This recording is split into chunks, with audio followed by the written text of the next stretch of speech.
Ilana, entonces, ahorita al final de clase, miramos eso, yo te ayudo a buscar la bibliografía, me acuerdas. Y empiezo entonces con la sesión de hoy. Bueno, entonces, para hoy ya salimos de Foucault. Tenemos ya un texto, pues con cifras, ¿no? Ya, digamos, unas características de Foucault es que es muy, muy teórico, ¿no?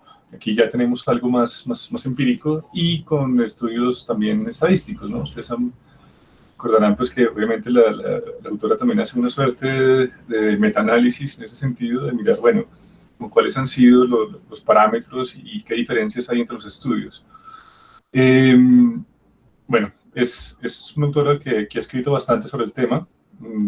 Es una autoría, digamos, en esto del género y la salud. Y, bueno, antes de empezar, pues bueno, quisiera recordar algo, una declaración que hace la autora, que no es lo mismo género que sexo, ¿no? Es decir, cuando hablamos de sexo, hablamos de diferencias biológicas, hombre y mujer, macho, hembra, es decir, ya es una cuestión, digamos, animal, ¿no? Mientras que el género no.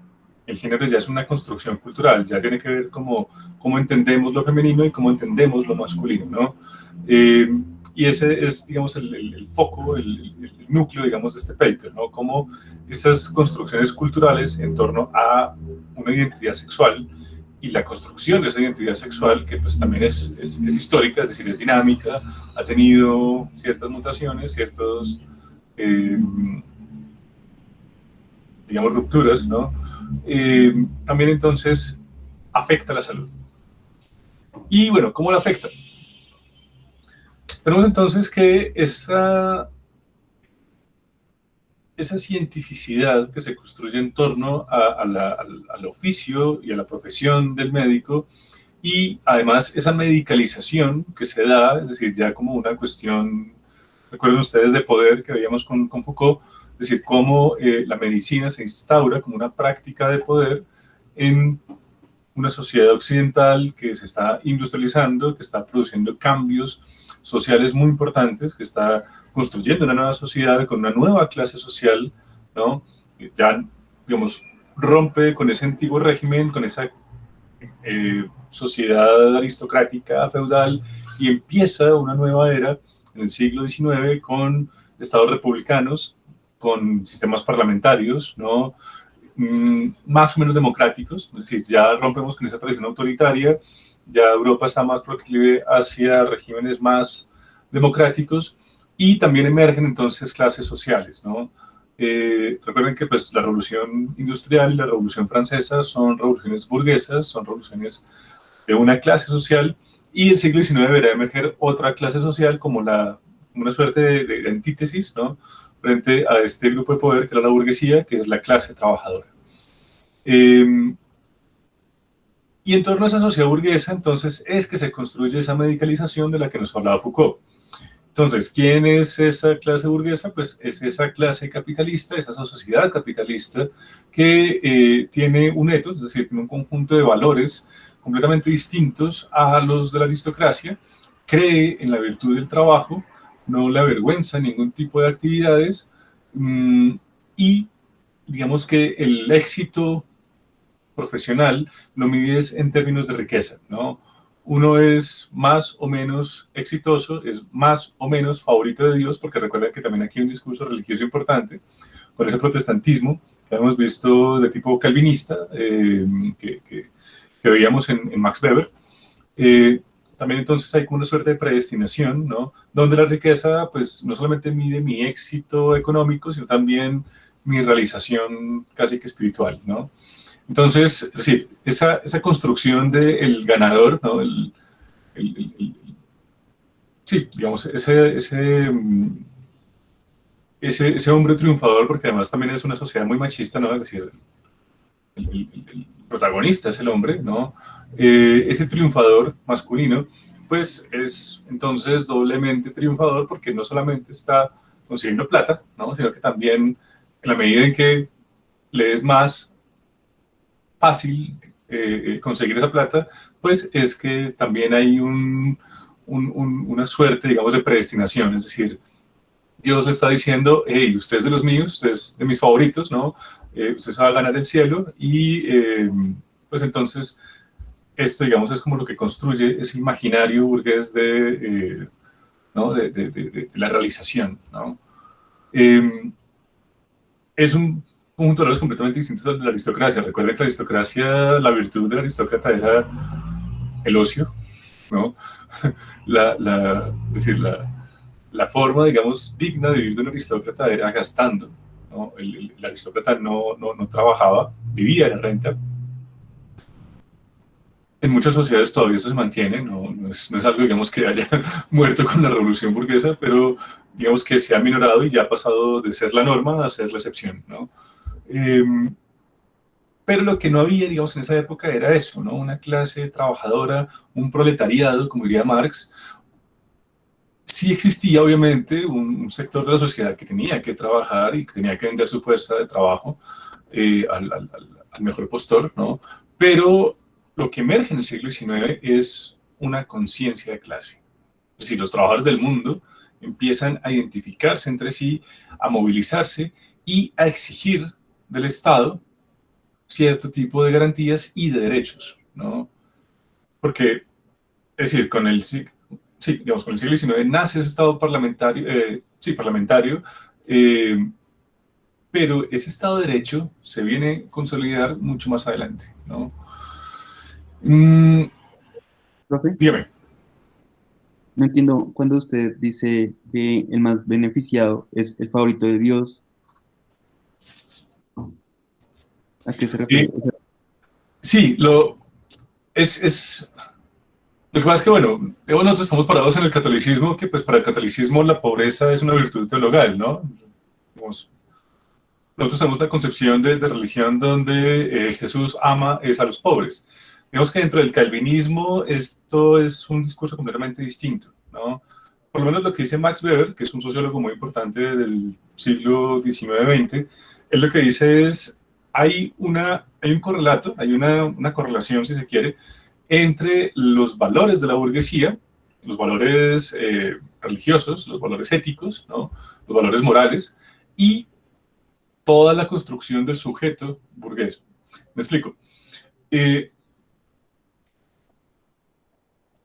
Weber dice, lo, mientras para las sociedades católicas la pobreza es una virtud y pueden, digamos, deleznar, ¿no? Es decir, digamos, no apreciar, digamos, al trabajador, al inventor, a la persona, digamos, que produce. En las sociedades protestantes pasa todo lo contrario, ¿no? Allá sí es muy altamente valorado ese esfuerzo individual, ese trabajo duro, esa invención, ese ingenio, porque está acompañado de un discurso religioso. Entonces, lo que dice Weber es, mientras en el catolicismo y en algunas otras religiones, como el hinduismo, por ejemplo, la pobreza es una virtud, en el calvinismo la pobreza no es una virtud, es todo lo contrario, ¿no? Es casi que un vicio. Es decir, lo que es una virtud en el calvinismo es la riqueza. Entonces, entre más rico es, pues también, de acuerdo con una cosmovisión calvinista, de que hay unos predestinados, es decir, en el cielo no va a entrar todo el mundo, según los calvinistas, ¿no? Es decir, así se arrepienta, así haya sido un santo, no, el cielo tiene un número finito, son como 116.000 almas las que caben en mi cielo y las que, digamos, va a escoger Dios en el juicio final, y esas almas están predestinadas. ¿Qué significa esa predestinación? Que, de nuevo, según Weber, lo que significa es que Dios hace, digamos, visible, digamos que muestra como señales, ¿no? De quiénes son esos predestinados. Y esas señales, pues precisamente son eso, el éxito que tiene la persona en vida. Entonces, una persona que logra hacerse con cierta fortuna, con ciertos recursos, pues, y entre más fácil, digamos, lo consiga, pues eso quiere decir que pues, Dios le está dando señales de que ese es de los predestinados. por eso les digo, no es tan intuitivo porque, bueno, nosotros estamos parados en el catolicismo, seamos o no seamos católicos, ¿no? Pero digamos que nuestra cultura es más, digamos, marcada hacia el catolicismo, digamos, en términos agregados, en términos sociales, eh, mientras que este tipo de culturas no. Es decir, esa cultura burguesa del siglo XIX, de Inglaterra, de Suiza, del norte de Francia, de algunos Países Bajos, pues digamos, estaba más marcada por esta influencia protestante. Ahora, es una influencia protestante de nuevo, de tipo calvinista, ¿no? No es ese protestantismo que nosotros conocemos acá como cristianismo, que es más la parte evangélica, ¿no? Eh, digamos, ese calvinismo aquí creo que no ha llegado. Por eso, pues, no es algo, digamos, no es un referente muy común hablar de ese calvinismo. Pero de nuevo, es decir, esa es una tesis de Weber, es decir, es una teoría bastante fuerte, que tiene, pues, por lo menos que ha tenido bastante peso a nivel académico. Eh, ahora, hay interpretaciones y hay debates con respecto a la validez de esa teoría, pero digamos que no es loco pensar que sí hay como un cierto refuerzo a nivel, digamos, ético con respecto a esa autovisión que tiene el burgués. Y no sé si respondí la pregunta. Sí, profe, sí, ya me queda más claro como una época. Entonces, esa construcción del burgués, pues implica eso, digamos, implica ese refuerzo teológico, ¿no? Es decir, casi que hay que inventarse una religión que legitime, digamos, cierto tipo de prácticas y cierto tipo de costumbres que, pues, antes no eran las socialmente aceptadas, ¿no? Las socialmente aceptadas eran las de la aristocracia. Entonces, pues todo el mundo quería portarse, hablar, tener los modales, los gestos, la cultura de la aristocracia, porque esa era, digamos, el grupo de poder. Ahora el grupo de poder es la burguesía. La burguesía entonces construye casi que eso, una religión, un etos, y pues todo un conjunto de prácticas y sobre todo una cosmovisión. Y esa cosmovisión es lo que empieza a entrar en conflicto con ciertas dinámicas del siglo XX. Porque esa cosmovisión, de nuevo, es la de el hombre, de nuevo, hombre que identificado no genéricamente como sociedad, sino el hombre eh, triunfador, tiene ciertas características, ¿no? Y esas características son las que se imponen como arquetipo en esa medicalización del siglo XIX de la que nos habla Foucault. Es decir, cuando hablamos de la medicalización del siglo XIX, lo que estamos estableciendo de nuevo es una normalización, ¿no? En el sentido estadístico que hemos visto antes, ¿no? Es decir, ¿qué es lo normal, no? Y lo que se aparta de lo normal, pues eso ya empieza a considerarse algo patológico. Entonces, ¿qué es ser un hombre burgués? Es decir, alguien normal, pues obviamente es alguien parado en una sociedad de estas, es decir, una sociedad occidental. Y pues, ¿cuáles son las características normales o estadísticamente, digamos, sí, ancladas, que convergen, digamos, en esta gaussiana? Pues obviamente su grupo étnico, ¿no? Son hombres blancos, y a partir de aquí pues se monta todo un discurso racista que hasta el día de hoy sigue predominando. Es un hombre trabajador, ¿no? Y desde aquí pues obviamente entonces empieza a montarse también un discurso muy machista que se ha demostrado, digamos, en varios estudios, sobre todo a nivel de historia cultural. La sociedad occidental no era tan machista antes de la Revolución Industrial. Es la sociedad burguesa la que vuelve muy machista a la sociedad. No solamente al hombre, sino también a la mujer, ¿no? Porque, digamos, el machismo en última instancia, pues obviamente es una práctica de poder, pero es una práctica de poder que es producida y reproducida tanto por hombres como por mujeres, ¿no? E incluso, pues, hay mujeres que son muy machistas. Entonces, bueno, entonces es machista, y con esa discriminación hacia la mujer también está la discriminación hacia otro tipo de identidades sexuales, ¿no? Que también son vistas como una suerte de patología. Esa autora nos dice, por ejemplo, el DMS, ¿no? El DMS es el vademecum de los psicólogos, ¿no? Es donde está toda la tipificación de que de qué es salud mental y qué no lo es, ¿no? Es decir, cuáles son los síntomas, ¿no? Cuáles son las intervenciones que se debe hacer de acuerdo al tipo de fobia, al tipo ¿no? Ay, ¿cómo es que tienen tipificados ellos? ¿Trastornos? Trastornos, gracias. Bueno, y son como otras dos, ya se me olvidó, qué pena. Sí, trastornos, fobias, ¿no? Perdón, como la esquizofrenia. Entonces, bueno, todos, digamos, son como desviaciones frente a la norma, ¿no? Pero entonces, ¿qué es la norma, no? Es decir, ¿qué es lo normal en última instancia? Porque, bueno, si definimos esto no es normal, esto es una fobia, esto es una patología, esto es una desviación, entonces, ¿una desviación frente a qué? Entonces, claro, la respuesta inmediata, pues, es el hombre, ¿no? Entonces, si el hombre es tomado como normal, pues obviamente aquellos comportamientos que no sean masculinos, pues van a ser anormales, ¿no? Y eso es lo que nos dice un poco la autora, no sé si ustedes recuerdan en la parte de salud mental. Ella dice, el DMS considera como arquetipo el comportamiento del hombre y pues obviamente los comportamientos típicos de las mujeres, pues entonces son vistos como patologías, ¿no? Entonces, según las ciencias de la salud mental modernas, pues la mujer no es sana mentalmente, ¿no? Porque pues no se comporta como el hombre, ¿no? Esa es un poco la conclusión de la autora y pues tiene bastante sentido, ¿no? Profe, Sígueme.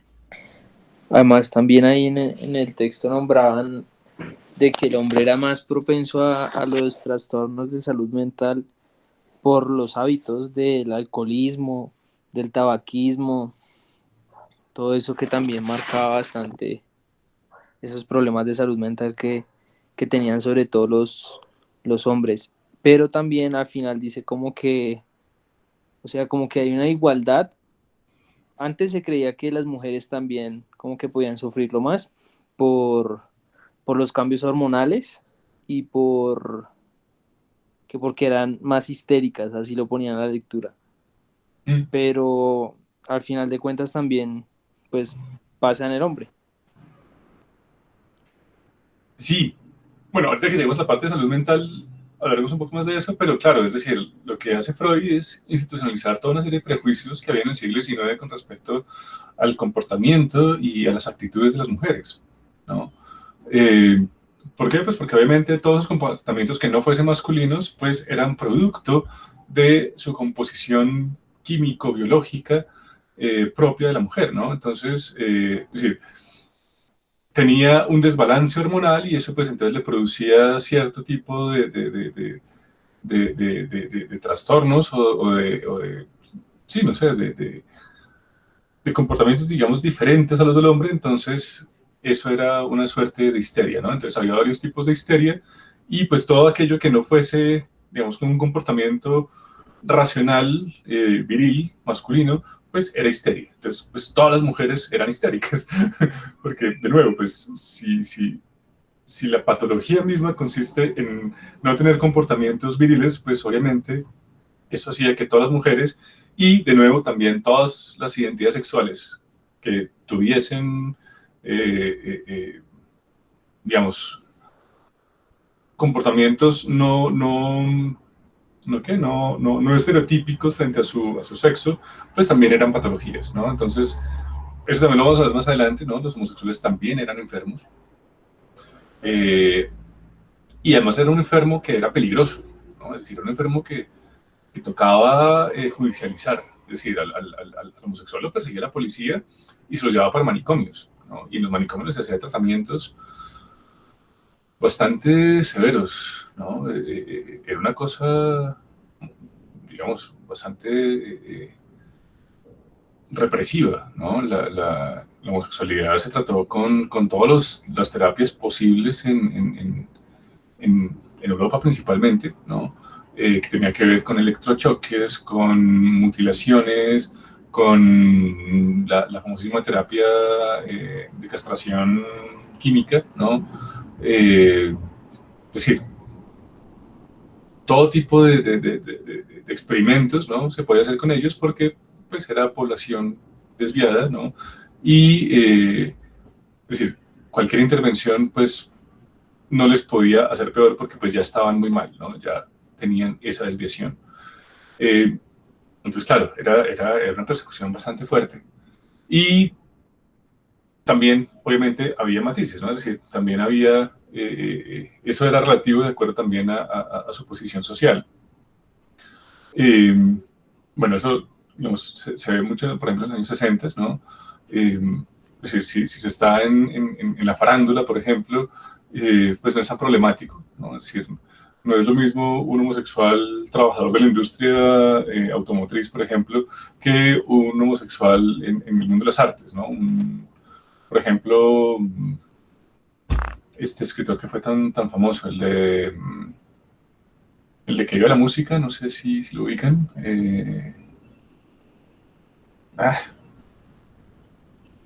O bueno, Andy Warhol, por ejemplo, ¿no?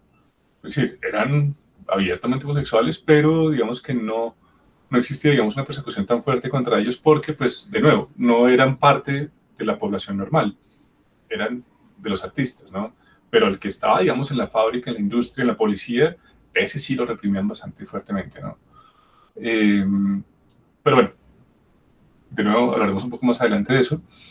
Tenemos entonces una primera parte que es, digamos, ya lo que es la salud, digamos, a nivel objetivo, ¿no? Esa salud biológica, donde, pues sí, efectivamente existen diferencias y hay hechos, digamos, documentados, ¿no? Es decir, es un hecho incontrovertible, pues que obviamente la mujer tiene una mayor longevidad que el hombre, ¿no? Y que pues también tiene un sistema, digamos, inmunológico más fuerte, digamos, en los primeros años de vida, porque pues es también, está bastante fuertemente documentado que la esperanza de vida en niños menores de 5 años, pues obviamente es mucho mayor en niñas que en niños, ¿no? Lo que dice la autora es, más allá de estos hechos, las interpretaciones y las extrapolaciones que se hacen con respecto a esto, aquí ya hay sesgos, ¿no? Entonces, bueno, ¿qué dice ella? Han primado, digamos, dos tipos de estudios y de mediciones a nivel biológico, ¿no? Que si bien, perdón, pongo mi puntero acá, no lo he puesto, que si bien han arrojado ciertas luces, ¿no? Al respecto digamos, de una medicina diferencial, ¿no? Ya a nivel clínico, pues socialmente hay unos sesgos bastante fuertes. Entonces, bueno, tenemos, digamos, la presencia de predominantes, si se quiere, de dos tipos de análisis y de mediciones, ¿no? Que se han hecho, digamos, desde la parte biológica, ¿no? Que es, bueno, esto que hemos visto en el estudio empírico de tendencias y explicaciones de las diferencias sexuales, digamos, desde lo anatomoclínico, ¿no? Y por otro lado también tenemos ya la parte de política, ¿no? La parte, digamos, social de la medicina, ¿no? Que tiene que ver ya con esto que habíamos hablado de... ¿Qué pasó acá? Pero no sé qué pasó. ¿Me escuchan todavía? Sí, profe. Ah, hola. Gracias. No sé, me botó a una página de Gmail.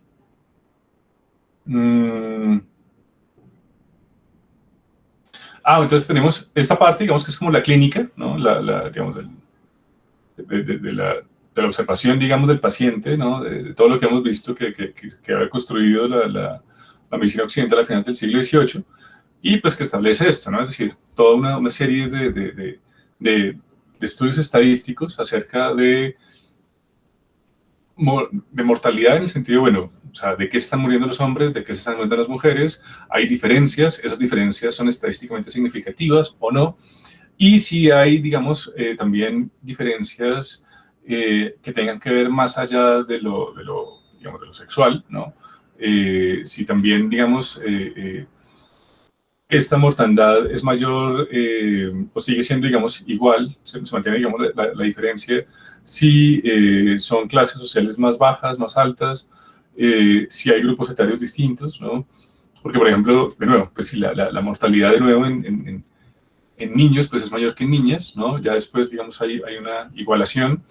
Y ya después también la mortandad adolescente también es mayor en hombres, eh, porque, pues bueno, digamos, el hombre en su adolescencia es mucho menos averso al riesgo, ¿no?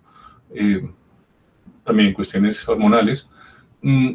Y ya después en los años más altos, ¿no? También entonces hay una mayor longevidad, ¿no? Entonces, bueno, digamos, hay ciertas características, ciertos diferenciales que responden, digamos, a una realidad biológica, y eso digamos que no es cuestionable, ¿no? Pero ya vamos a ver dónde entra el debate. Entonces, bueno, digamos es la presentación de la cuestión biológica. También entonces hay una carga de enfermedad distinta para hombres y para mujeres, ¿no?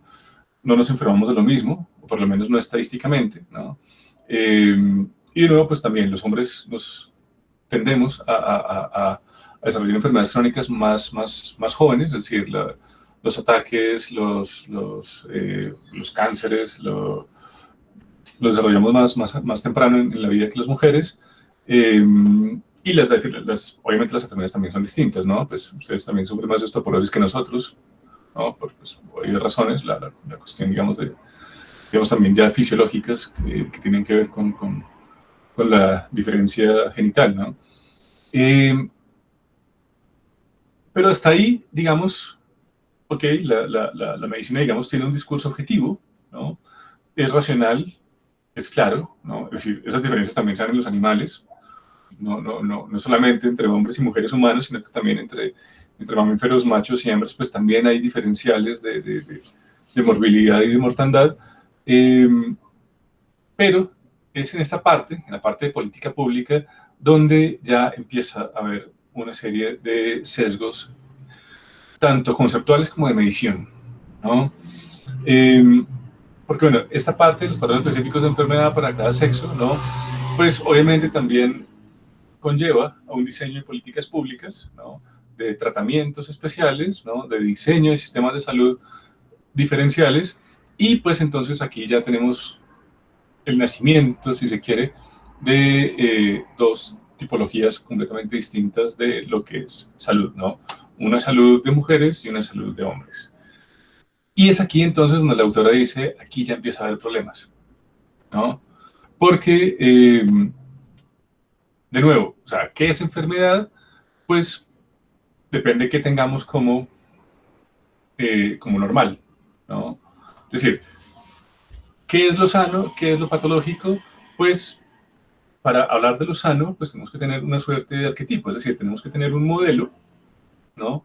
De qué es eso que es sano, idealmente, y a partir de eso, pues obviamente lo que no es característico de este agente sano, pues va a ser el enfermo. Y es aquí donde el autor empieza a decir, bueno, eso que es sano, eso que es normal, en términos estadísticos, se ha construido a partir de la identidad del hombre burgués. Y aquí entonces tenemos problemas, porque entonces aquello que no es el hombre burgués es lo sano, es la desviación. Y como desviación entonces tiene que ser tratado como enfermedad, ¿no? Entonces, de nuevo, digamos, empieza a tejer un discurso de tipo homofóbico, machista y racista, ¿no?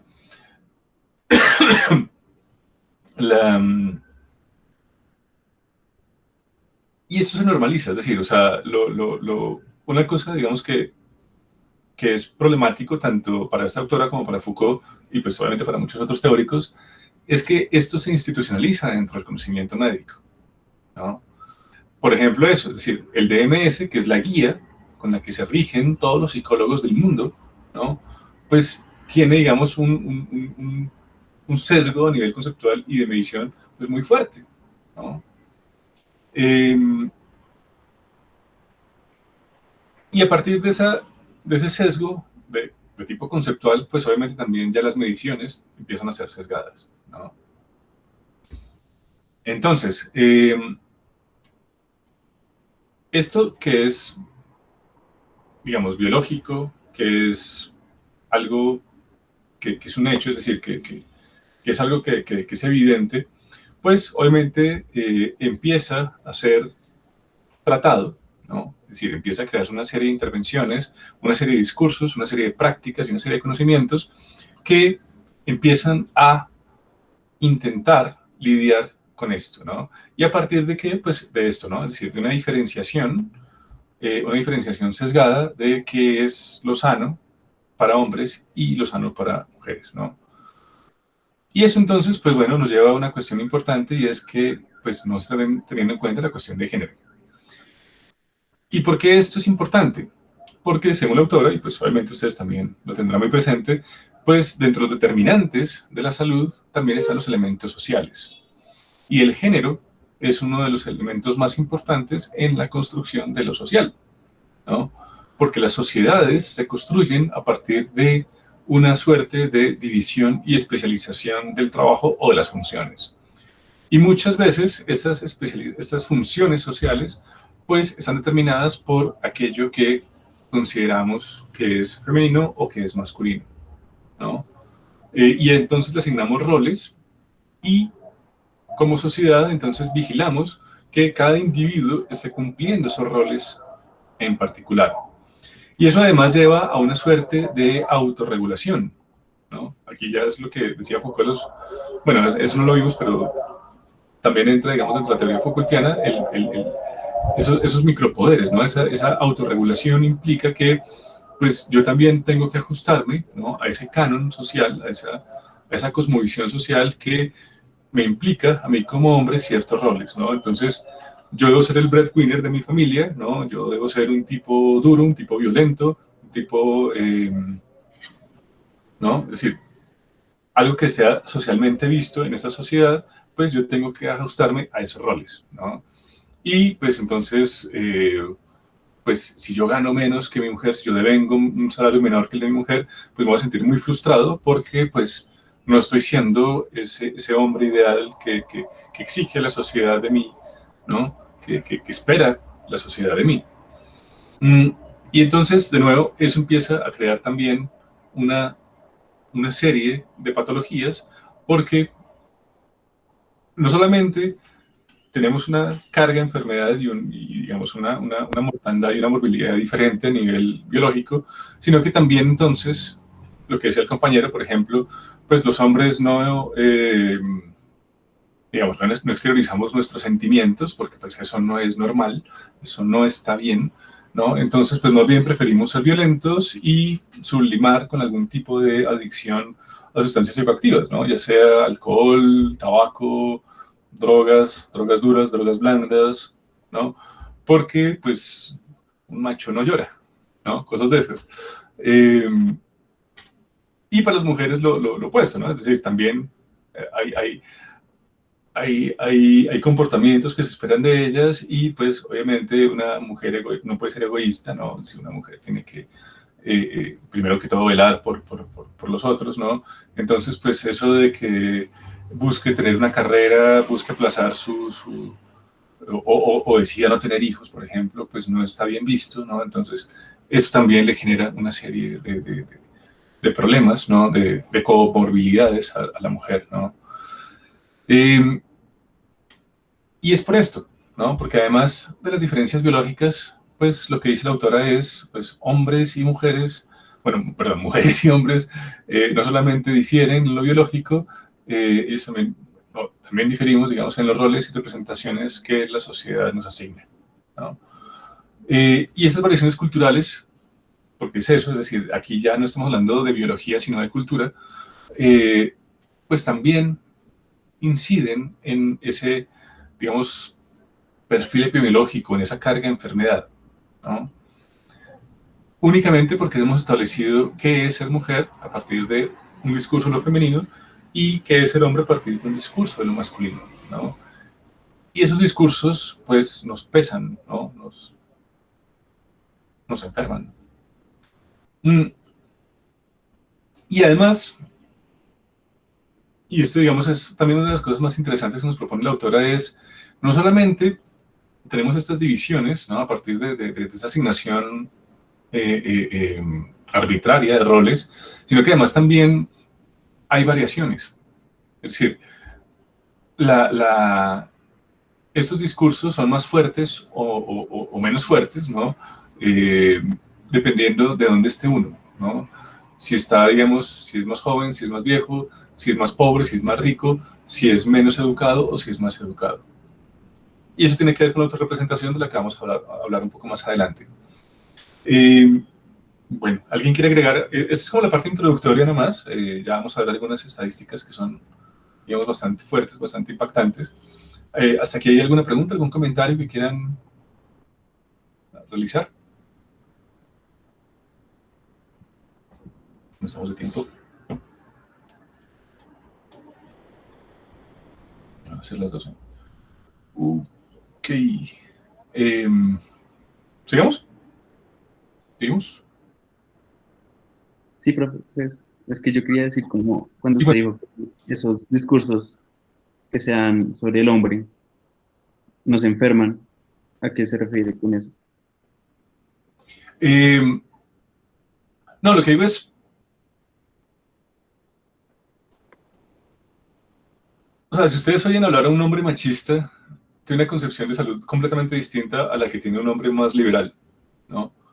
Eh, porque, digamos, esta construcción de género no solamente afecta, digamos, las relaciones sociales, sino que también, como esas relaciones sociales nos imponen, digamos, cierto tipo de roles y cierto tipo de estereotipos, ¿no? Es decir, debemos comportarnos de cierta forma, ¿no? Pues también condicionan hasta cierto punto nuestra salud. ¿Qué significa esto? No sé si ustedes recuerdan Bolsonaro, Brasil, inicios del COVID, que él decía,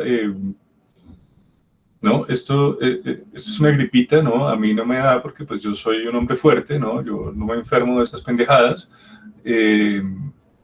¿no? Cosas de esas, es decir, ese tipo de autorrepresentación de que soy un tipo fuerte, ¿no? Y no me voy a dejar afectar por un virus, ¿no? Por poner un ejemplo, ¿no? Pero, por ejemplo, también a lo que me refería es la... o sea, socialmente también el hombre, pues, está, digamos, condicionado a que es el que corre más riesgos, ¿no? Es decir, nuestro ideal de hombre, pues, es un hombre valiente, con coraje, ¿no? Que asume riesgos. Y pues lo que vemos también es una mortandad muy alta en términos de accidentalidad, en términos de cosas, digamos, que reflejan, digamos, eso que es ser valiente y tener coraje, ¿no? Es decir, accidentes de tráfico porque manes que van desbocados en carros o en motos, ¿no? Porque no llevan casco, ¿no? Porque pues un hombre macho no debe llevar casco, eso es ¿no? de otro tipo de identidades sexuales, ¿no? Ese es un poco a lo que me refiero, es decir, esos prejuicios, en última instancia, pues también afectan tanto nuestra mortalidad como nuestra morbilidad, ¿no? No sé si aclaré un poco el punto. Sí, sí, profe, sí, ya entiendo mucho mejor. Ok. Bueno, tenemos algunas cifras. La autora dice, sí, efectivamente la esperanza de vida ha aumentado, es decir, es un hecho innegable. Es decir, aquí tenemos tres momentos, ¿no? De hecho, este lo traje a colación porque, digamos, es la época de la que estamos hablando, el corte pasado, es decir, es 1800, es decir, esa transición entre el siglo XIX, perdón, entre el siglo XVIII y el siglo XIX, esa bisagra, si se quiere, ¿no? Esa intersección. Y es interesante porque, si ustedes se dan cuenta, el mundo, pues, en ese momento no era tan distinto, ¿no? Es decir, la carga de morbilidad, la riqueza internacional, las diferencias entre las diferentes sociedades del planeta no era tan distinta. Si ustedes fijan, la mayor parte del mundo, pues, tenía una esperanza media de vida menor a los 40 años, ¿no? Obviamente todos los países tenían una tasa de natalidad muy alta y una tasa de mortandad infantil también muy alta. Entonces, pues obviamente esto hacía que esa media, que es la esperanza media de vida, pues se sesgara hacia abajo, ¿no? Tuviera una subrepresentación, sí, digamos, ese sesgo hacia abajo. 1950, 150 años después, segunda posguerra mundial, Vemos entonces que ya hay una diferenciación bastante alta, es decir, África prácticamente sigue, es decir, gana por ahí unos 10 años de vida, pero pues digamos, sigue estando bastante rezagada, igual que el sudeste asiático y parte de Asia Central. La parte andina también, digamos, está más rezagada, ¿no? que la parte de Norteamérica y la parte, digamos, del cono sur y Brasil. Y ya para 2015, digamos, presente inmediato, más o menos, pues vemos entonces que, digamos, los países más ricos son los que han llegado ya prácticamente a ese techo biológico, ¿no? Es decir, ya como sociedad es bastante difícil subir de los 82, 83 años. El máximo, de nuevo, pues es Japón acá, ¿no? Pues vemos entonces que su esperanza media de vida, sí, es 84 años, es la más alta del mundo, sigue siendo hasta 2020. Y, pues bueno, digamos, América Latina ya ha logrado cierta convergencia por lo menos con Estados Unidos, ¿no? Y con la parte, digamos, de Europa del Este, ¿no? Vemos entonces que estos países que digamos, eran parte, digamos, de esta cortina de hierro, lo que era la ex Unión Soviética, pues vemos entonces que hay una equiparación bastante fuerte, ¿no? Incluso en términos culturales, por sobre todo con los países balcánicos. Pero bueno, digamos, esto es algo anecdótico. Bien, ¿qué nos dice la autora? Que esa esperanza de vida, pues sí, efectivamente está documentado que sí, digamos, las mujeres son más longevas que los hombres, pero que esto también es relativo. Es decir, que estas ganancias que hemos visto, es decir, no solamente nosotros como estos países hemos aumentado nuestra esperanza de vida, sino que también el mundo también ha empezado a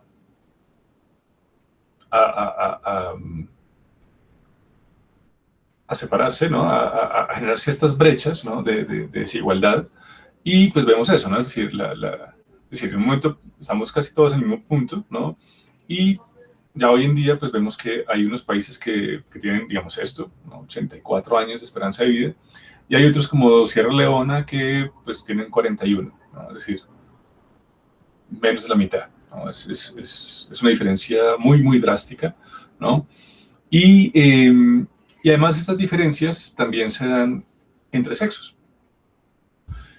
Y digamos, estas cifras pues, son bastante interesantes por eso, ¿no? Porque digamos, estos países, por ejemplo, los que tienen este azul más suave, por ejemplo, de acá, el primero, digamos, sería este azul, ¿no? Lo que es Rusia y algunas repúblicas de la ex Unión Soviética, como Ucrania, como Polonia. Bueno, Polonia, ex Unión Soviética, sí. Donde pues la diferencia es de más de 10 años, ¿no? Las mujeres tienen una longevidad mayor a 10 años con respecto al hombre. Y países como Colombia, como Estados Unidos, como Brasil, como Argentina, Chile, Australia, toda Europa Occidental, donde esas diferencias están en un rango entre 6 y 9 años, ¿no? ¿Qué es lo interesante de esto? Pues que esas diferencias, digamos, no se ajustan a cuestiones económicas, ¿no? Porque pues uno diría, bueno, América Latina, ¿no? Es decir, si uno, digamos, toma el hemisferio norte, pues uno diría, claro, aquí está, ¿no? Es decir, es bastante evidente, ¿no? Europa, Estados Unidos, Canadá, pero empieza a entrar, por ejemplo, en escena Sudamérica,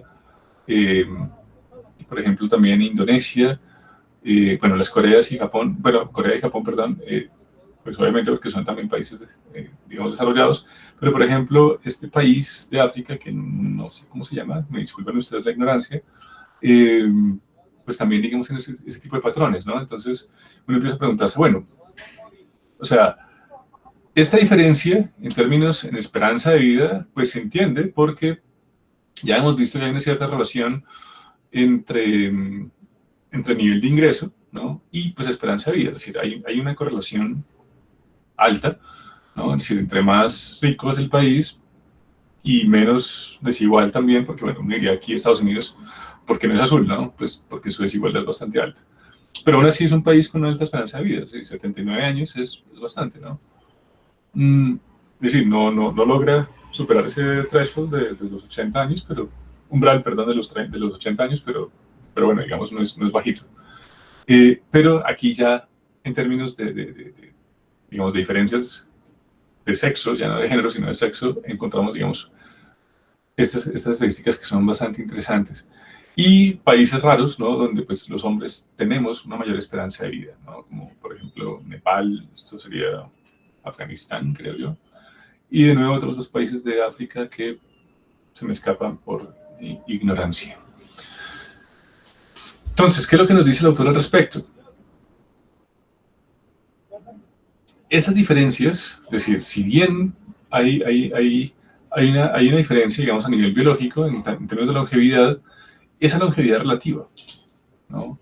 Es decir, no en todos los países, no en todas las sociedades, podemos decir que la mujer es mucho más longeva que el hombre, por lo menos que tiene una diferencia estándar, ¿no? De 10 años de diferencia frente al hombre, ¿no? Hay países donde esa diferencia es menor o es mayor. Entonces, aquí ya la autora nos empieza a poner ciertos matices. Entonces, ok, es un hecho, sí, que la mujer estadísticamente es más longeva que el hombre, pero esto está condicionado a cierto tipo de sociedades, ¿no? Entonces, aquí también la cuestión de género empieza a aparecer, porque si ya esa diferencia no se explica a partir de lo biológico, es decir, si no en todos los países encontramos, digamos, el mismo panorama, ¿no? De que en todos siempre hay esa misma diferencia y siempre es la misma, tenemos entonces también una cuestión de género importante acá, ¿no? Porque si esas diferencias son sociales, ¿no? Si esas diferencias tienen, digamos,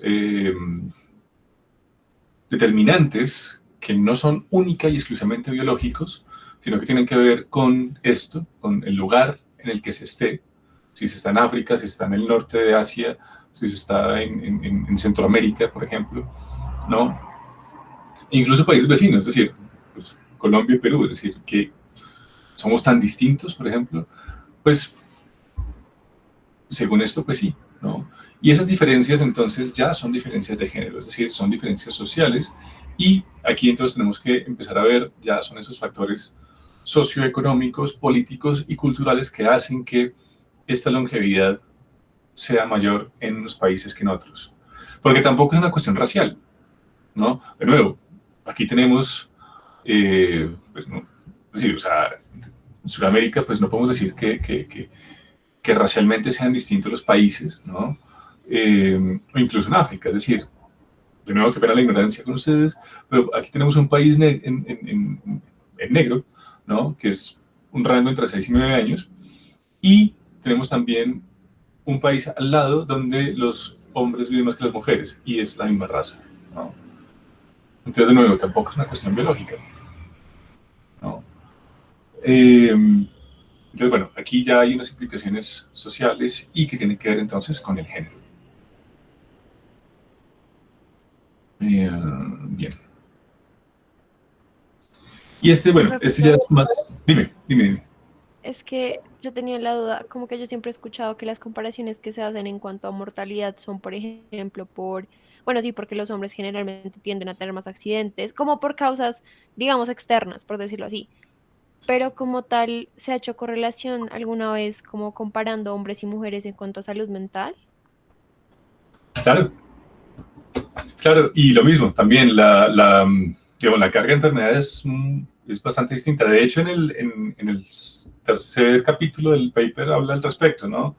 O sea, ya ha superado, digamos, el tema de si las mujeres son o no son histéricas per se, ¿no? Sí, digamos, digamos, la parte de los suicidios, la parte de las depresiones, la parte que tiene que ver con autoestima, sí es muy distinta entre hombres y mujeres.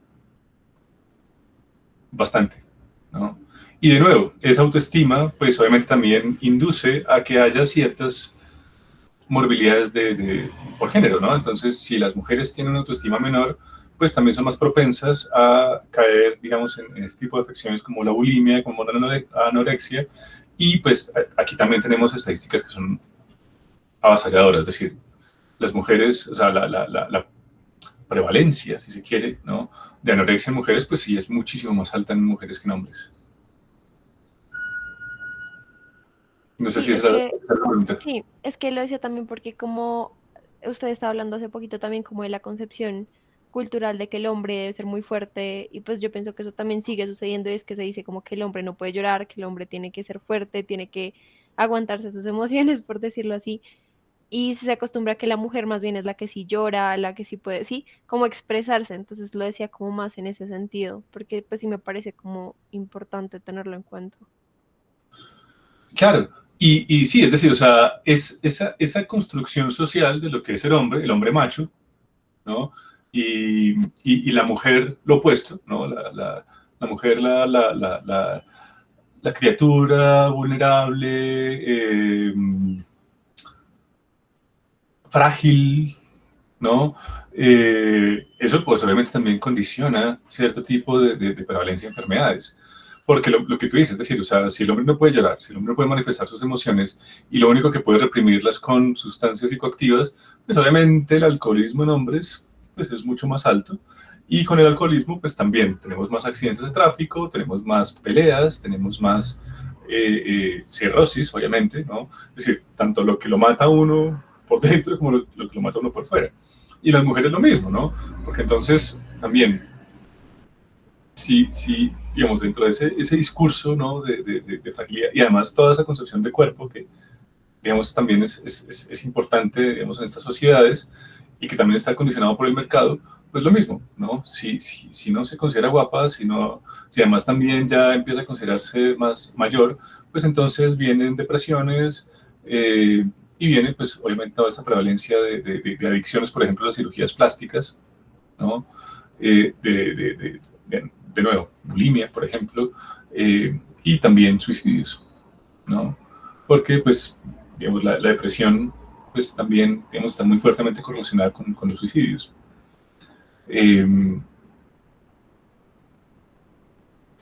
ok. Y esta gráfica me parece, digamos, también muy interesante, como la que acabamos de ver ahorita, ¿no? Es decir, entre países, digamos, también la diferencia, digamos, de edades, ¿no? Al morirse, ¿no? Es decir, esa duración extra que tienen las mujeres frente a los hombres. Eh, para 2020 vemos entonces que también difiere entre países. ¿Qué significa esto? Si ustedes se fijan, por ejemplo, aquí Venezuela, ¿no? La, o sea, el rango de mortandad esto es en mujeres, ¿no? Es el mismo que en Colombia, ¿no? Pero ya en hombres la cosa cambia, ¿no? Lo vemos, por ejemplo, aquí también en Marruecos, ¿no? Es decir, este está mucho más oscuro, si se quiere, es decir, digamos, Profe, creo que eso es Angelia. ¿Perdón? Eso es Angelia. Tiene toda la razón, sí, señor, este es Marruecos, sí, en Argelia también vemos entonces esta diferencia, ¿no? Que es mucho más marcada frente a los vecinos, ¿no? Es decir, o sea, la impronta cultural aquí es tan fuerte, ¿no? Que, por ejemplo, o en el caso de Estados Unidos, es decir, si ustedes se dan cuenta, aquí está mucho más oscuro que acá, ¿no? Digamos, esa discrepancia en las edades entre hombres y mujeres es mucho más alta en Estados Unidos que en Canadá, por poner un ejemplo, ¿no? Eh, digamos, este tipo de analogías.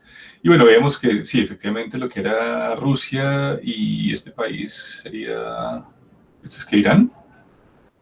¿Kazajistán? Porque aquí está Ucrania. Ay, ¿esto qué es? ¿Esto es Mongolia? ¿Esto es China? ¿Esto qué sería? No, mentiras, Irán es este. No, esto sería como Kazajistán, si no estoy mal. También es bastante fuerte, ¿no? Sí, Sí, es Kazajistán, profe. Kazajistán. Ah, vale, gracias. Entonces, sí, lo que vemos ahorita, ¿no? Es decir, hay una diferencia de más de 10 años y sí, efectivamente aquí, es decir, todavía en 2020 se ve esto. Porque esta cifra era de 2001, ¿no? Es decir, ya era, digamos, hace 20 años prácticamente. Y eso, digamos, hasta el día de hoy se mantiene, ¿no? Y esto es, de nuevo, pues netamente cultural. Aquí ya no hay una explicación biológica válida. Y si es cultural, de nuevo, género. bueno, cultural, social, política, económica, de nuevo, pues, de nuevo, todo esto entra en la órbita de lo social, ¿no? Por ende, del género. Ok. Aquí tenemos entonces otro concepto que es bastante interesante y es otro capítulo que nos menciona la autora, porque pues la salud, a partir de las últimas definiciones de la ONU y de la OMS sobre todo, pues no solamente es la ausencia de enfermedad, que es lo que vemos acá, por ejemplo, ¿no? Es decir, cuando hablamos de mortandad, ¿no? Pues estamos hablando de un término absoluto de vida, ¿no? Digamos que no hay matices cualitativos en este caso, ¿no? Y por eso entonces se creó otro indicador que es la esperanza de vida saludable, ¿no? Es decir, ¿cuánto es realmente el tiempo que una persona puede decir que vive sus años de vida de forma saludable antes de entrar, ¿no? en un estado, digamos, de vida no saludable? Y aquí también hay unas diferencias importantes y esto también nos lo menciona la autora, es decir, aquí se rompe un poco con este concepto, ¿no? de vivir en términos cuantitativos, absolutos, ¿no? Porque aquí ya empieza a haber otros matices completamente distintos, ¿no? Bueno, por ejemplo, China, si ustedes se dan cuenta, tiene para 2015 el mismo nivel de vida de años saludables que el que tiene Estados Unidos, o que tiene México, o que el que tiene los países andinos, incluida Colombia y Chile, ¿no? Y eso, digamos, son conclusiones también interesantes, porque no se trata solamente de acumular años, ¿no? Porque sí, sino qué entendemos también por salud, ¿no? Es decir, es decir, cuando hablamos de esperanza de vida, pues también tenemos que hacer ciertos matices con respecto a qué es lo saludable. Y aquí entonces vemos pues que efectivamente, digamos que se mantienen ciertos patrones, ¿no? Es decir, por ejemplo, algunos países del África subsahariana pues siguen teniendo no solamente una baja esperanza de vida, sino también una baja esperanza de vida saludable. Es decir, hasta los 40 años, un africano promedio de estos países, ¿no? Del África subsahariana, está bien, es decir, está sano, ¿no? Ya después de los 40 años empieza a tener problemas de salud, ¿no? Lo mismo pasa con India, lo mismo pasa con algunos países del sudeste asiático, ¿no? Birmania, Laos, Camboya, Vietnam, Tailandia, Indonesia, Malasia, ¿no? Y bueno, en nuestro caso, digamos, sería Bolivia y, bueno, los países del sur de México, ¿no? Guatemala, Honduras y El Salvador. Bueno, incluso Nicaragua, ¿no? También entraría ahí.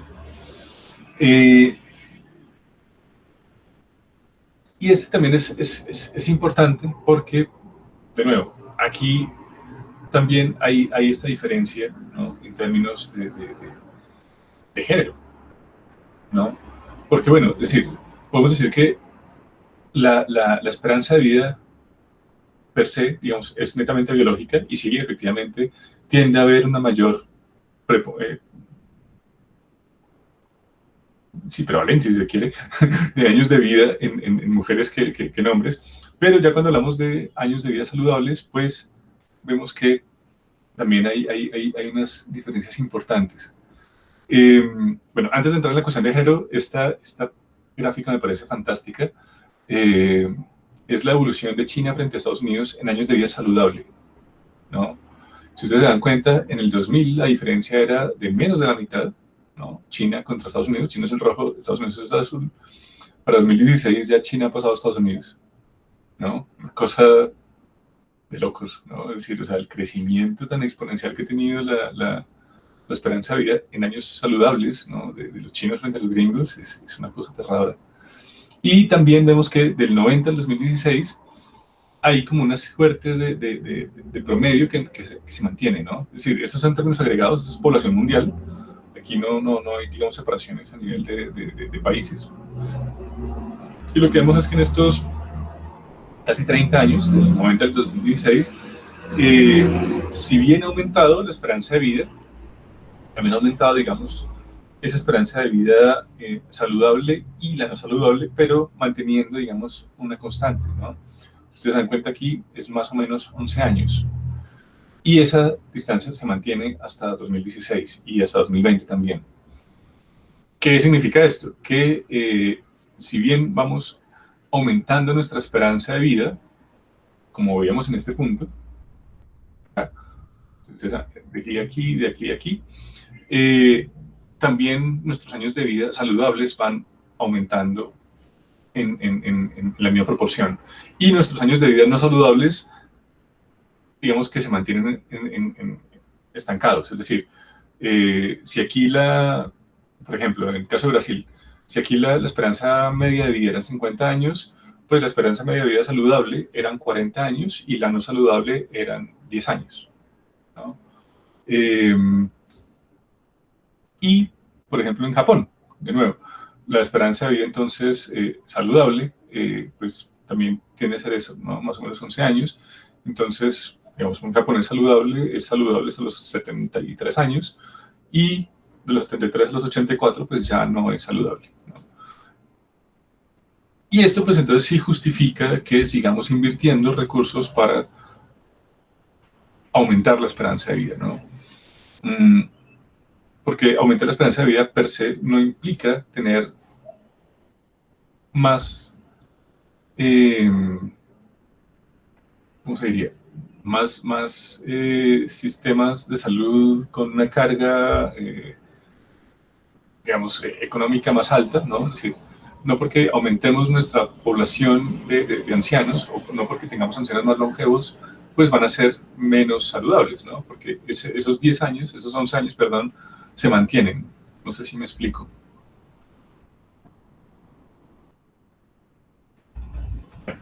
Hoy ¿tiene sentido hablar de aumentar la edad de pensión?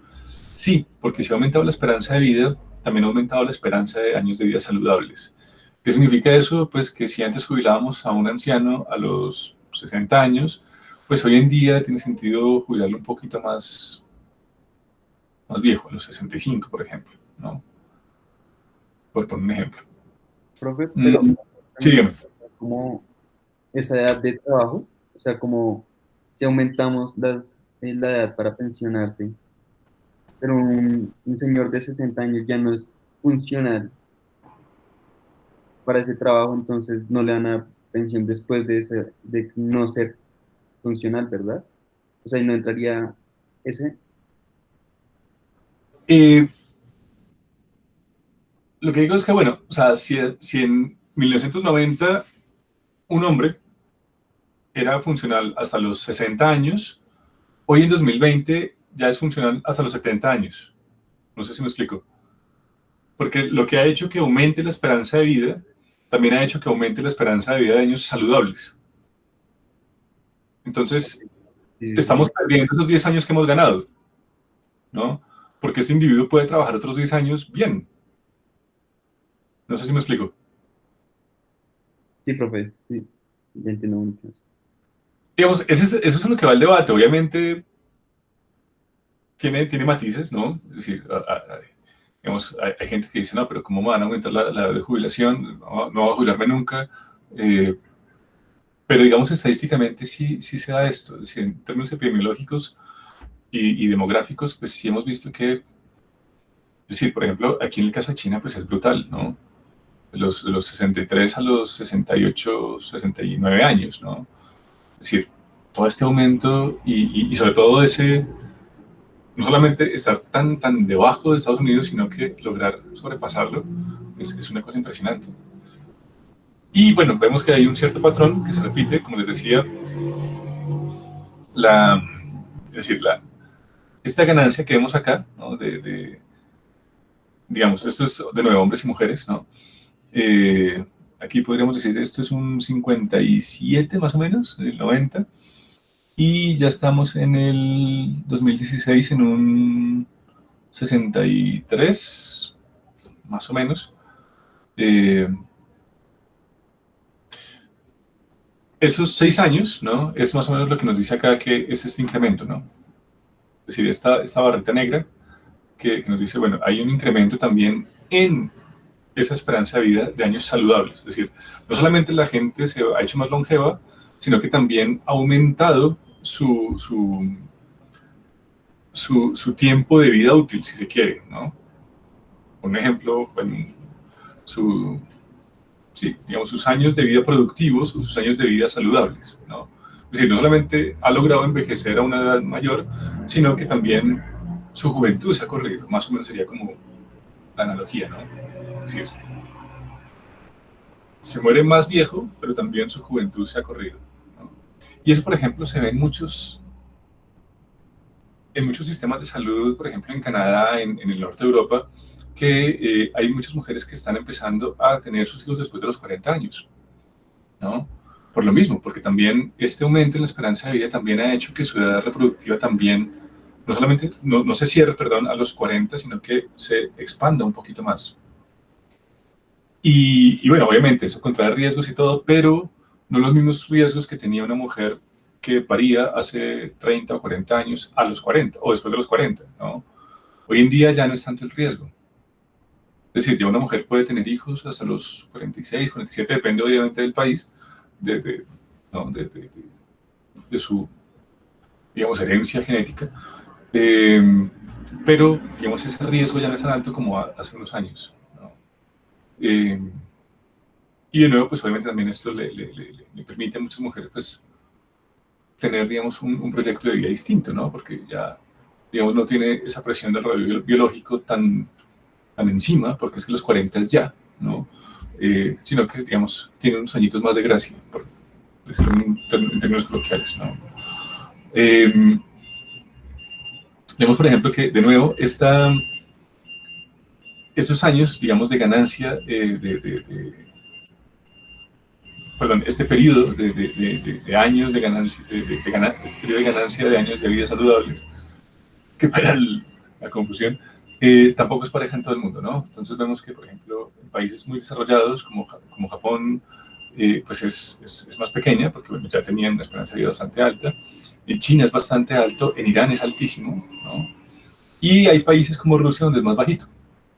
Es decir, esos años de vida saludables pues no han sido, digamos, una gran ganancia.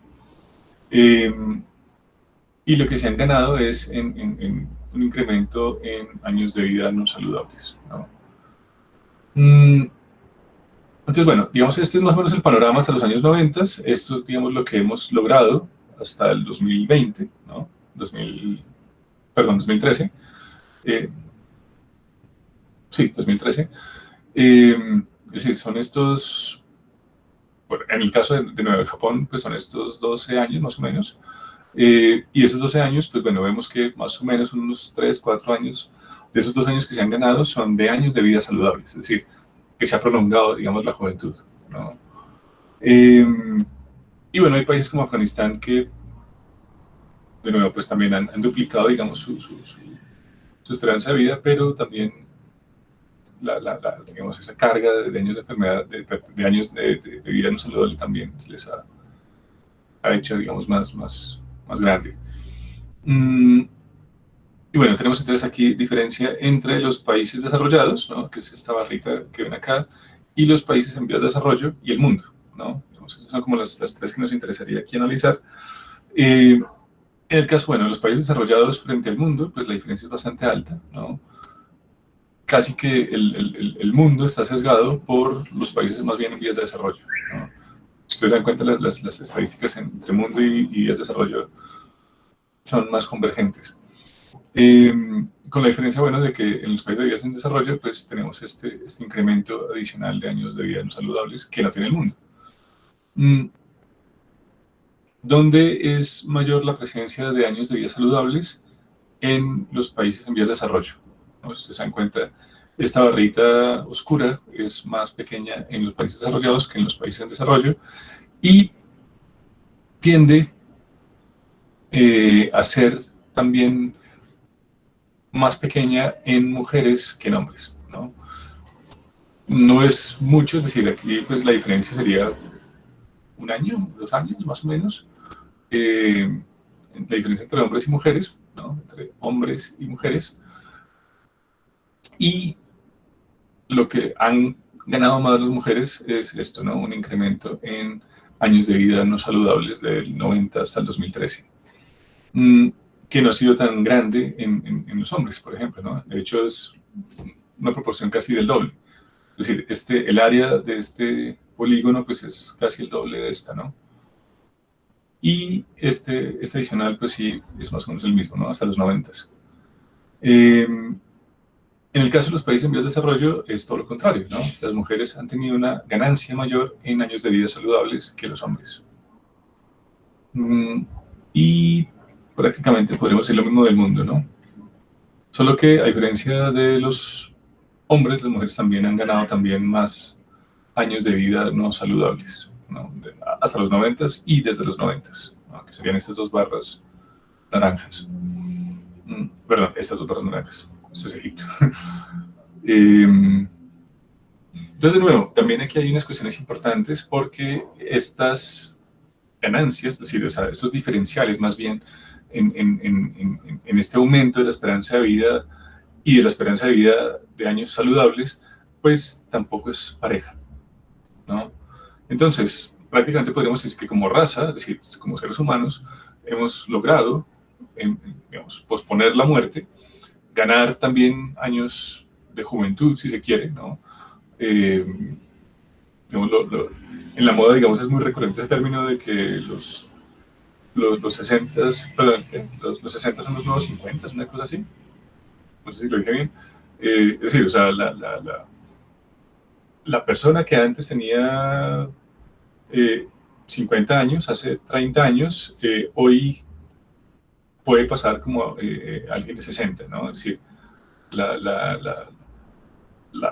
como se ve, las cosas que puede hacer, ¿no?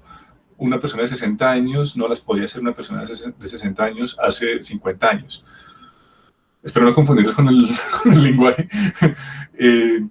Más bien al contrario, es decir, algo que puede hacer una persona de 50 años, hace 30 años, 40 años, lo puede hacer perfectamente una persona hoy en día a los 60 años, ¿no? Entonces, de nuevo, esa ganancia en años de vida saludables, pues es eso, ¿no? Ok. Bueno, las fuentes ustedes las ven acá, ¿no? Son la OMS, el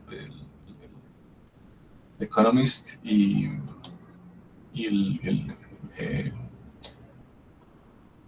¿cómo se llama? Nuestro mundo en datos es eso creo que es del Banco Mundial, si no estoy mal, no recuerdo muy bien. Es decir, son cifras serias, ¿no?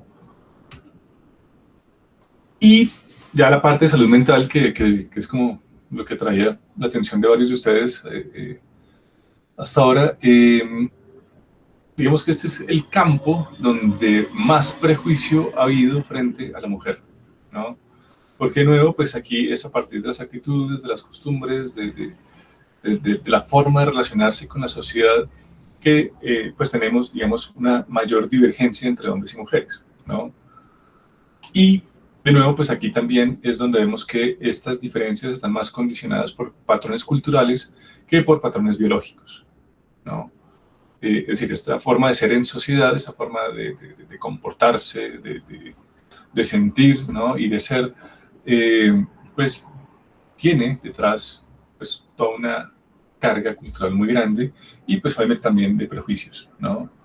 Entonces la mujer tiene que ser femenina y qué es ser femenino, y el hombre tiene que ser masculino y qué es ser masculino, ¿no? Y entonces a partir de eso se tejen dos discursos, dos prácticas de normalidad y de anormalidad, ¿no? Entonces la mujer que no es femenina es anormal, el hombre que no es masculino es anormal. Hay una desviación y de hecho el lenguaje también es muy claro, ¿no? Muchas veces a la comunidad LGTBI pues también se les dicen desviados. Y de nuevo, esto es un término netamente estadístico. Porque lo que no está en la norma, la normal de nuestra campana gaussiana, pues es la desviación, ¿no? La desviación estándar, le dicen en estadística. Y es eso, es decir, esa población que está en la desviación es desviada y por ende hay toda una carga peyorativa en estar en esa desviación, ¿no? Entonces, bueno, digamos, el siglo XIX constituye un discurso muy, muy machista con respecto a lo que es la salud mental de hombres y mujeres, ¿no? De nuevo, pues la mujer es un ser completamente irracional, ¿no?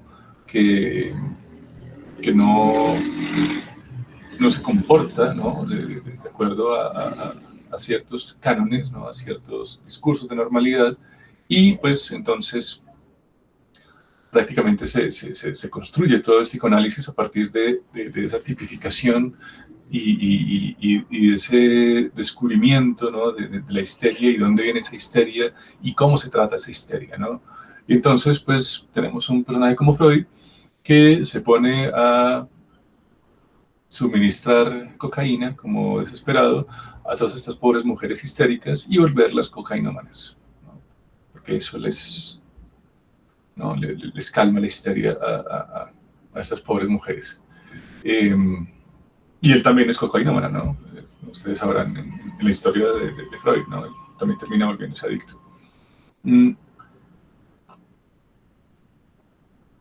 Tengan en cuenta pues, que en esa época no existía la guerra contra las drogas, ¿no? Eso es de los años 70 con Nixon. Hasta los años 60 pues, se podía consumir cocaína tranquilamente en cualquier parte del mundo, e incluso era un medicamento. Como muchas de las drogas prohibidas hoy en día, primero inician como un medicamento. Entonces, bueno, el psicoanálisis freudiano legitima hasta prácticamente el día de hoy. Es decir, o sea, lo que pasa es que ya el psicoanálisis freudiano no tiene mucha validez a nivel ni académico ni a nivel clínico, ¿no? Ya son muy pocos los países, de hecho, donde se enseña psicoanálisis, Argentina y Francia, si no estoy mal, me corrigen si me equivoco. De resto ya todos los países o psicología o psiquiatría, pero psicoanálisis, ¿no? Y con una diferenciación muy clara, ¿no? El psiquiatra es un médico y por ser médico, pues también está en la capacidad de recetar, ¿no? De prescribir medicamentos, ¿no? El psicólogo no. Y el psicólogo, digamos, es más social y más terapia. La terapia clínica, digamos, como la conocen los psicólogos, pues es principalmente dialógica, ¿no? Bien. Como lo que fue, digamos, lo que nos decía Foucault, ¿no? Es decir, era todo un conjunto, digamos, de prácticas de observación, ¿no? Y de atención a los síntomas y a los signos de la enfermedad. Digamos que es con ciertas mutaciones, mutatis mutandis, ¿no? Esa práctica, digamos, de los psicólogos hoy en día, ¿no? Esa atención directa con el paciente y de ver y oír, ¿no? Y a partir de eso generar una suerte de diagnósticos. Pues obviamente un ejemplo, digamos, que me acaba de ocurrir, de pronto no es muy cierto, pero para hacernos un poco esa idea. Esa idea, perdón.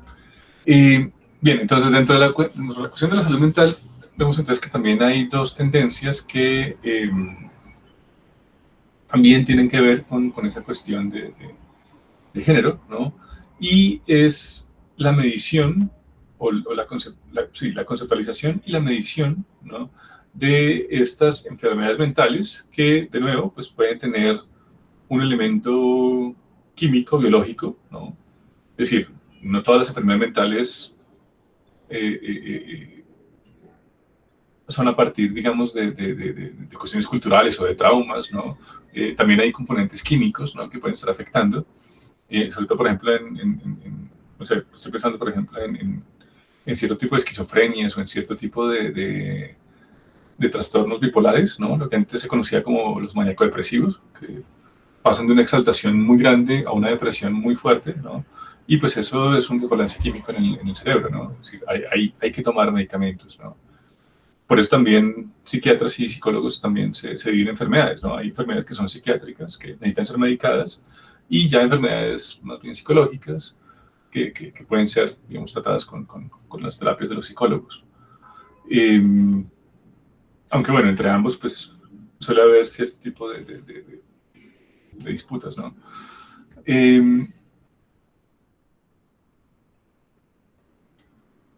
Vamos entonces, bueno, estas, digamos, enfermedades, ¿no? Estas esta suerte de tipologías patológicas, ¿no? Donde pues podemos establecer las famosísimas morbilidades de las que hablamos ahorita, ¿no? Lo que son las fobias, los trastornos y toda esta suerte, digamos, de desviaciones frente a la norma. Y esto pues también tiene que ver con digamos, la morbilidad, digamos, en el sentido tipificado de la palabra, y también las comorbilidades, ¿no? Porque también hay enfermedades tanto mentales como físicas que derivan o que son producto, ¿no? de estas mismas. Es decir, hay enfermedades físicas que derivan en depresión en pacientes o en enfermedades mentales, y viceversa, ¿no? También hay enfermedades mentales que afectan la salud física, ¿no? Es decir, entre mente y cuerpo pues hay una relación bastante compleja, y eso que llamamos psicosomático, ¿no? Pues tiene validez científica, es decir, no es un invento, ¿no? Es decir, ciertos niveles de estrés me pueden llevar a producir, por ejemplo, gastritis e incluso me pueden llevar a tener un cáncer del sistema gástrico, el cáncer de... se me olvidó. ¿Cómo se llama el cáncer? El sistema gástrico, el cáncer de colon, cáncer de... qué sé yo, ¿no? Simplemente no, pero digamos por una mala administración, una mala gestión del estrés, digamos, se puede derivar, digamos, en este tipo de escenarios, ¿no? Entonces, bueno, digamos, esta, digamos, sería como la parte, digamos, objetiva, ¿no? Y con indicadores objetivos. Y tenemos entonces también la otra parte, y es que, bueno, de nuevo, como hemos visto, pues, según la OMS, pues, la salud no es únicamente la ausencia de enfermedad, sino también tiene que ver con una percepción e incluso una autopercepción de bienestar, ¿no? Es decir, la persona realmente se siente sana, ¿no? ¿Y qué implica estar sano? ¿Y qué implica, pues, esto de no solamente no tener enfermedad? Pues entonces aquí hay, según la autora, dos fuertes tradiciones. La hedonista, que tiene que ver ya con la cuestión netamente placentera del individuo, y la eudaimónica, que, digamos, considera otras facetas, digamos, menos individualistas de los sujetos, aunque, de nuevo, también a partir de indicadores subjetivos, ¿no? ¿Qué significa esto? Pues bueno, digamos, esta visión hedonista se ha centrado principalmente en la felicidad, ¿no? En ciertos indicadores subjetivos de que estar bien como individuo, y otra que tiene ya que ver con una concepción como no sé si ustedes recuerdan las concepciones de Nussbaum y de Samir Amin, ¿no? Lo que tiene que ver con las potencialidades. Cuando hablamos cuando hablaron ustedes de esos indicadores de salud y de bienestar, pues eso, ¿no? La autorrealización, que tiene que ver con las potencialidades y las capacidades de los sujetos. Y de nuevo, pues aquí también encontramos unas diferencias bastante importantes, ¿no? Porque si habíamos visto que estas, digamos, mediciones objetivas, lo que era la salud, ya sea física o mental, teníamos unas cuantificaciones en años, ¿no? Muy superiores en mujeres que en hombres. Aquí la cosa se revierte, ¿no? Esta autopercepción de salud y esta salud mental en mujeres tiende a ser peor que en hombres. ¿Me explico? Biológicamente vemos entonces que las mujeres parecieran ser más fuertes, ¿no? Porque pues son más longevas y tienen además una menor prevalencia de mortandad en su infancia, ¿no? En su primera infancia, ¿no? Es decir, no se mueren tanto como los niños, ¿no? De los 0 a los 5 años, y además pues logran tener también una vejez mucho más prolongada. Sin embargo, en estos indicadores de salud mental, y como veremos más adelante también de autopercepción, los indicadores son bastante negativos, ¿no? Y esto pues es problemático, porque de nuevo pues aquí ya no estamos hablando de cuestiones biológicas, porque o sea, si un ser vive más que otro, pues debería ser más fuerte, ¿no? Y sin embargo, lo que vemos aquí es todo lo contrario. La carga de enfermedad es mayor, ¿no? Aunque de nuevo, también hay matices, ya sea entre países, al interior de los países, por cuestiones de clase, por cuestiones de educación, por cuestiones de riqueza, de qué sé yo. Bien, miremos entonces algunas cifras. Creo que era un poco la pregunta que nos trae la compañera ahorita. Por ejemplo, el autismo, pues bueno, como ustedes se dan cuenta, pues es muchísimo más fuerte en hombres que en mujeres. Es decir, aquí ya estamos hablando de esos indicadores objetivos, ¿no? Que tienen que ver con cuestiones ya biológicas. La depresión es mucho más fuerte en mujeres, es decir, es casi 2-1, ¿no? Este ADH, ay, se me olvidó. Ay, ¿qué era esto? Bueno, si alguien tiene el dato, por favor, me puede ayudar con esto. Bueno, la incapacidad en el aprendizaje también es mayor en hombres que en mujeres. La epilepsia es mayor en mujeres que en hombres, aunque no mucho, ¿no? La esquizofrenia es mucho más alta en hombres que en mujeres. Los trastornos bipolares afectivos también son mucho más altos en mujeres. ¿Sí? Profe, el del HD es de hiperactividad. Hiperactividad. Ay, qué buena, cómo se me fue a olvidar. Muchas gracias. Y bueno, estas, digamos, ¿cómo es que se llama? Disability, incapacidades cognitivas, intelectuales, también es más alto en hombres. Entonces, bueno, aquí hay, digamos, unas disparidades a nivel, digamos, de condiciones psiquiátricas, ¿no? Que hay una mayor prevalencia en hombres, ¿no? De nuevo, pues bueno, también, porque hablamos de disparidades de género y no de sexo, es decir, porque a pesar de que pues, son enfermedades objetivas, de que son, digamos, tienen un componente biológico fuerte, ¿por qué no decimos disparidades de sexo, sino de género? Pues de nuevo, porque también muchas de estas enfermedades, a pesar, de nuevo, de ser realidades físicas, ¿no? Es decir, no es como me siento triste, ¿no? Y ya, es decir, o sea, sin ningún tipo de componente de alteraciones químicas en mi cerebro. Aquí también hay un componente social importante.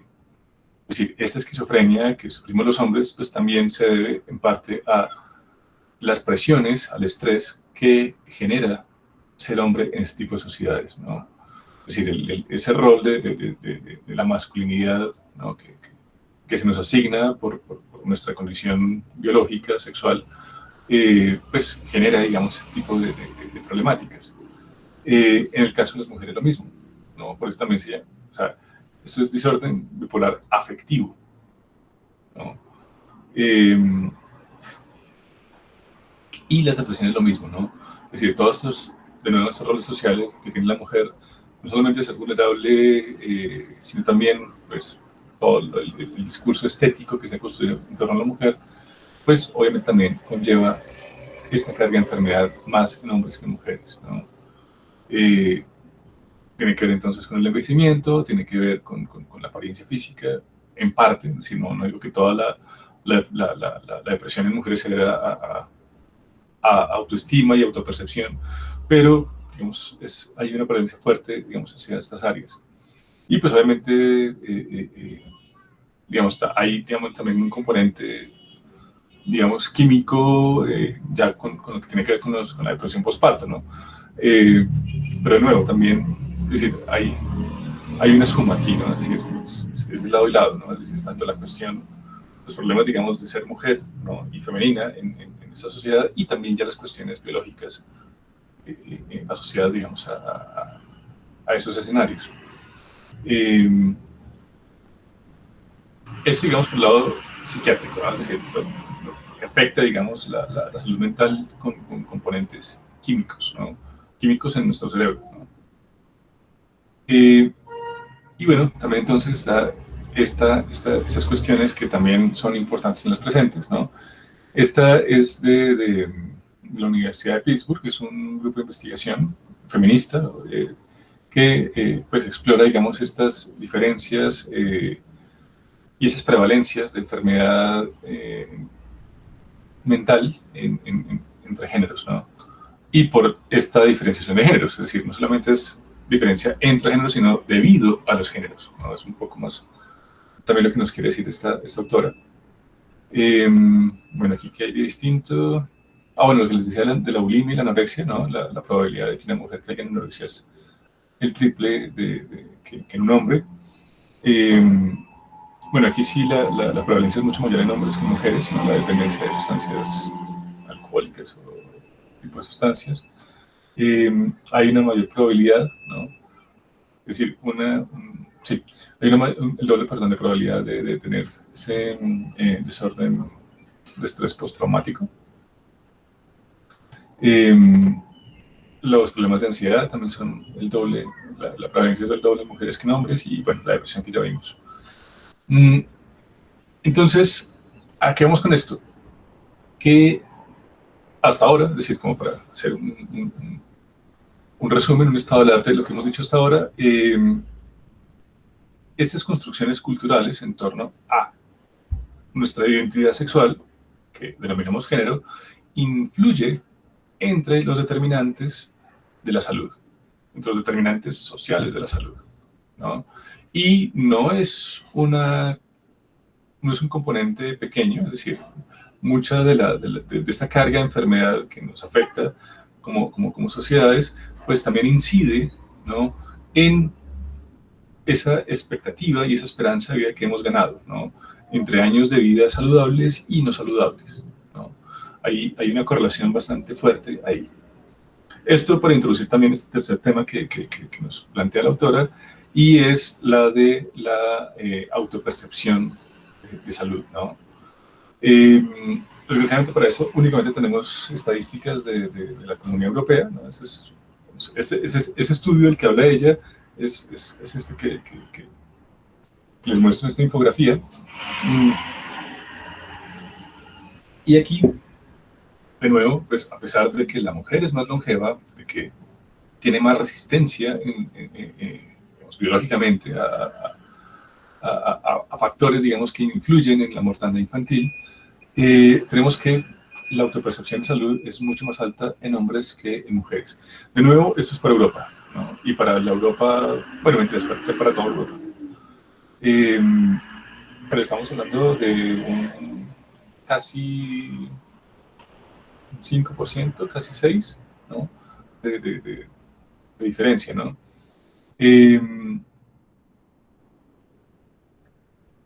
Entonces, bueno, entonces, esta percepción de que su salud está bien o muy bien, ¿no?, pues de nuevo es más alta en hombres que en mujeres.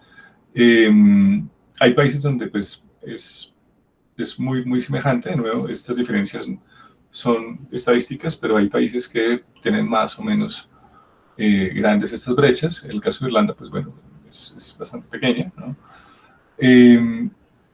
Y de nuevo, pues, el correlato, ¿no? Es decir, si las mujeres, si hay menor proporción de mujeres que dicen tener buena salud, pues obviamente también aumenta el de mujeres que sienten que tienen peor salud, ¿no? Y aquí la diferencia, pues, es de 2 puntos porcentuales, ¿no? Es decir, entre el hombre que dice que tengo una pésima o muy mala salud, ¿no?, y las mujeres, pues es más para las mujeres, ¿no? Y de nuevo también aquí para digamos, ese punto medio, ¿no? Hay países donde pues esta brecha es más grande, ¿no? Por ejemplo, vemos el caso de Rumania, ¿no? La diferencia es de casi 10 puntos porcentuales, ¿no?, que los hombres dicen tener mejor estado de salud que las mujeres. Y, por ejemplo, también el caso de Portugal, también es de un 10%. Y tenemos entonces esto, ¿no?, países como Irlanda y Alemania, donde pues la diferencia no es tan notoria. ¿Qué incidirá en esto? Es decir, o sea, uno dice, bueno, es decir, los irlandeses son tan distintos de los portugueses, es decir, o las portuguesas son tan distintas de las irlandesas que consideran que su salud es peor ¿no? ¿Qué está incidiendo en esto? Es decir, o sea, porque es decir, aquí no es una cuestión biológica, porque esto es autopercepción, ¿no? Es decir, es netamente cultural, es netamente subjetivo. Y sin embargo, también hay unas diferencias en países que uno diría, no son tan distintos, ¿no?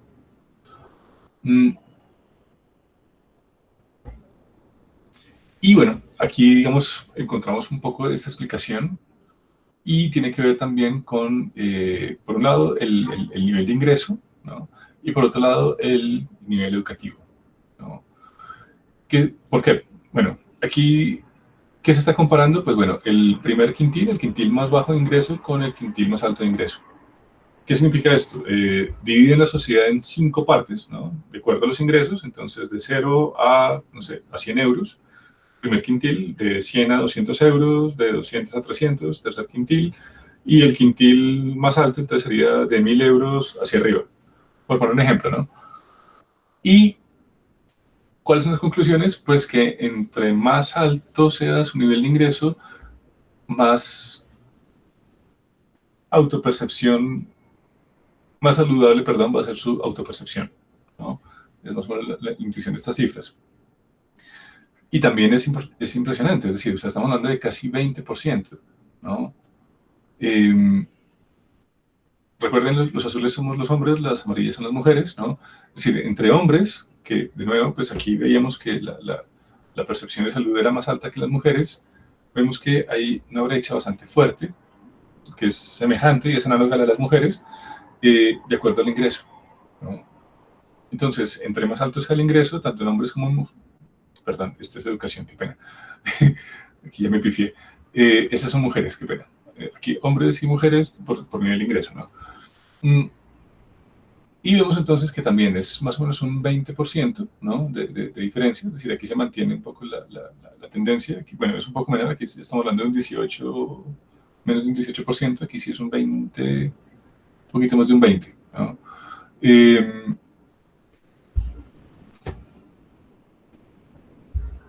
Entre más nivel de ingresos, es decir, entre más recursos tenga una persona, sea hombre o mujer, mayor va a ser su percepción de salud, ¿no? Sí, de estado de salud. Y aún así, las mujeres tienden a ser, digamos, más pesimistas, si se quiere, en su autopercepción de salud, y pues lo vemos acá, es decir, aquí es un poco más grande la brecha, ¿no? Es decir, estamos hablando de 3, 4 puntos porcentuales, pero es una, perdón, aquí está la diferencia, 20.4 puntos porcentuales de diferencia, ¿no? Mientras que en hombres es del 17.4, ¿no? Es menor la brecha. Y ya cuando lo vemos en términos de educación, también aquí pues lo que vemos es, digamos, hombres con una carrera profesional, es decir, educación terciaria es la universidad, ¿no? Es el pregrado, ¿no? De pregrado para arriba. Y esto pues es educación secundaria o menor, primaria o no educación. Lo que pasa es que en Europa pues analfabetismo prácticamente no hay. Y aquí vemos entonces que la brecha es aún más grande. Es decir, sigue habiendo, digamos, una diferencia análoga a la que hay con los ingresos, ¿no? Casi un 20%, un 18.1%, y en las mujeres es aún más extremo. Es decir, una mujer pobre considera, o tiende más bien a considerar, porque pues estos son tendencias a nivel estadístico, su salud como más baja, su estado de salud. Ahora, y esta diferencia, digamos, es mucho más abismal, es decir, o sea, aquí estamos hablando simplemente de 3 puntos porcentuales, aquí estamos hablando de más de 10, ¿no? Es decir, esto es bastante significativo. Hay entonces problemas de género, y uno diría, esto es Europa, ¿no? Donde las mujeres han logrado mayores ventajas en su lucha por la reivindicación de derechos, por la igualdad de derechos, que pasa en el resto del mundo. Imagínense ustedes cómo será la brecha en Colombia, por ejemplo, ¿no? Donde pues hay, digamos, una diferencia mayor de ingresos, es decir, aquí las desigualdades económicas son mayores que en Europa, entre el quintil más bajo y el quintil más alto, la brecha es aún mayor, ¿no? Y donde, pues, de nuevo también la participación laboral de las mujeres es aún menor que en Europa, ¿no? Imagínense ustedes cómo será el estado de percepción de salud de una mujer en África, en Asia, en América Latina, ¿no? Teniendo en cuenta que sus niveles de educación son mucho menores y que su nivel de ingreso también es mucho menor y que las desigualdades entre el nivel de educación de una mujer con recursos, pues también es muchísimo menor, ¿no? Perdón, es mucho mayor la discrepancia, perdón, la brecha en estos países, perdón. Y uno lo ve en el Gini. El Gini, recuerden, es la medida de desigualdad. El Gini es mucho más alto en América Latina, en Asia, que en Europa. En Europa pues, los Gini son más bien bajitos, ¿no? Entonces, bueno, digamos, estas son como las reflexiones que nos quedan, ¿no? Si ese es el panorama en Europa, donde las brechas de género no son tan abismales, tan grandes como en el resto del mundo, y aún así vemos que estamos hablando de un 30% que tiene que ver con la autopercepción de salud como es en el resto del mundo. Y uno diría, pero bueno, esto es autopercepción, es decir, estos son indicadores subjetivos. Recuerden lo que dice la autora. Estas mediciones son de una predictibilidad impresionante, es decir, la correlación que existe entre estas cifras y el estado real de salud de una persona son altísimas. Y además sirven como predictores a futuro. ¿Por qué? Pues porque obviamente si una persona no se considera sana, pues va a hacer mucho más uso del sistema sanitario, ¿no? Es decir, va a consultar cada vez más frecuentemente a médicos tratantes o profesionales de la salud tratantes y pues obviamente también esto va a generar costes en el sistema sanitario. Y esto por eso, ¿no? Por unas diferencias socioculturales en torno a la identidad sexual, ¿no? Eso que llamamos género. Entonces, estas diferencias de género terminan también incidiendo en la salud de las personas directamente. Es decir, aquí no hay una relación indirecta, no, es directo. Es decir, por el hecho de ser mujer, ¿no? Y de ser una mujer pobre o con baja educación, pues también su estado de salud va a tener, digamos, unas características bastante distintas frente a los hombres, ¿no? Y pues obviamente entre más grandes sean estas brechas de género, perdón, estas brechas de ingreso y de educación y por ende también de género, pues obviamente también esto va a reportar unas autopercepciones en salud pues más bajas, ¿no? Preguntas hasta acá, inquietudes, comentarios, sugerencias.